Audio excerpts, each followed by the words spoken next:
നമുക്കറിയാം മാർച്ച് 3-ാം തീയതി ആറ്റുകാൽ പൊങ്കാലയാണ്. അപ്പോൾ ഞങ്ങൾ ഈ ഭരണസമിതി അധികാരത്തിൽ വന്ന് ആദ്യ ദിനങ്ങളിൽ തന്നെ ആറ്റുകാൽ പൊങ്കാലയുമായി ബന്ധപ്പെട്ട തയ്യാറെടുപ്പുമായിക്ക് വേണ്ടി ഒന്നിൽ കൂടുതൽ തവണ പലതരത്തിലുള്ള യോഗങ്ങളും ചേർന്നിരുന്നു. അന്ന് തന്നെ പറഞ്ഞിരുന്നു, സാധാരണ ആറ്റുകാൽ പൊങ്കാലയുടെ തലേ ദിവസമൊക്കെയാണ് റോഡ് ടാറിങ് പണിയൊക്കെ പൂർത്തിയാവുന്നത്. കഴിഞ്ഞ വർഷമൊക്കെ പൊങ്കാല കഴിഞ്ഞിട്ടുമൊക്കെ നടത്തേണ്ടി വന്നു. നമുക്ക് പല കാര്യങ്ങൾ കൊണ്ടും മഴയൊക്കെ വന്ന് കാലതാമസം വന്നു. അപ്പോൾ എത്രയും പെട്ടെന്ന് തന്നെ പണി പൂർത്തിയാക്കണമെന്ന് പറഞ്ഞു. നേരത്തെ വർക്കുകൾ പൂർത്തിയാക്കിയാൽ മാത്രമേ നമുക്ക് അതിൻ്റെ ക്വാളിറ്റിയൊക്കെ വിലയിരുത്താൻ സാധിക്കുകയുള്ളൂ. മാത്രമല്ല മഴയൊക്കെ വരണമെങ്കിൽ ഒരു ദിവസം നിർത്തിവെക്കാനുള്ള സമയം കൊടുക്കണം. അപ്പോൾ വളരെ സന്തോഷകരമായ ഒരു കാര്യം, ഏകദേശം സമയബന്ധിതമായി തന്നെ റോഡിൻ്റെ ടാറിങ് വർക്കുകൾ പൂർത്തിയാക്കി. 29 റോഡുകൾ ഉണ്ടായിരുന്നതിൽ ഒരു 15 റോഡുകളുടെ തന്നെ വർക്കുകൾ പൂർത്തിയാക്കിയിട്ടുണ്ട്. ഇനി ചെറിയ ചെറിയ മിനുക്കുപണികൾ മാത്രമാണുള്ളത്.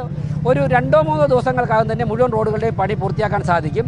ഇപ്പോൾ പൂർത്തിയായ ഈ കൊഞ്ചറോള പ്രദേശത്തെ ആറ്റുകാൽ വാർഡിലെ റോഡ് കാണാനാണ് ഞങ്ങൾ സ്റ്റാൻഡിംഗ് കമ്മിറ്റി ചെയർമാനുണ്ട്, ഡെപ്യൂട്ടി മേയറുണ്ട്, ഞങ്ങളെ കൂടെ വന്നത്. അത് വിലയിരുത്തി ഉദ്യോഗസ്ഥരുണ്ട്, സൂപ്പർ എഞ്ചിനീയറില്ലേ, SC ഉൾപ്പെടെയുള്ള ഉദ്യോഗസ്ഥരുണ്ട്.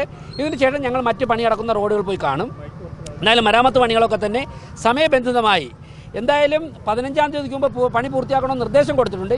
20-ാം തീയതിക്ക് അപ്പുറം പോകാത്ത രീതിയിൽ തന്നെ ഞങ്ങൾ എല്ലാം കൃത്യമായിട്ട് കാത്തുസൂക്ഷിച്ച് പോകുന്നുണ്ട്. അത് മാധ്യമങ്ങളൊന്ന് അറിയിക്കുകയാണ്.